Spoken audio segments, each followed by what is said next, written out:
Guys, this is not a fucking drill. I'm being serious. Frank Ocean is apparently dropping an album soon. Like, obviously, take this with a grain of salt. Nothing has been confirmed. Frank Ocean himself hasn't said anything. This is just pure speculation, so, bear with me. It's not confirmed. It's not completely factual. However, there is a very, very high chance that all of this might be real. And he might be leading up to an album and not just some fucking bullshit merch drop, okay? So apparently he's restarting his rollout for his next album called Kiki Boy or something. Maybe it's another iMusic type of situation where the name is slightly different from the original that was promoted, but it's fine. It's the same thing anyway, right? We still get more music. The first piece of evidence that we have is the billboard that was spotted on the way to Coachella with the Kiki Boy 2025 text written on it. But there's nothing on this billboard that points towards this being about Frank Ocean. The only reason why this billboard is even relevant is because apparently we found his Finsta, okay? Now, take this with a grain of salt as well, because the only thing that's linking this quote-unquote Finsta to Frank Ocean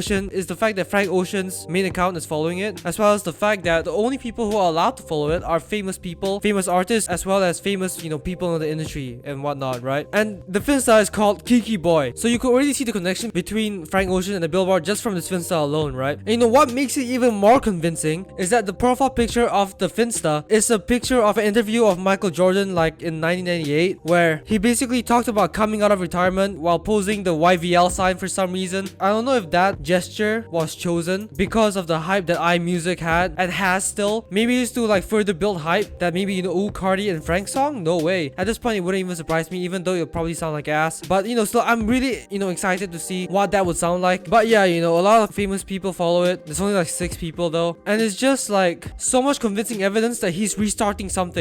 I hope this isn't like a red herring, or that this will amount to nothing, or it will amount to just a fucking merch drop. I would rather have this amount to nothing than a fucking merch drop, please. I don't want another narcissist situation happening. But yeah, very excited, very good news. Things are looking up. See ya.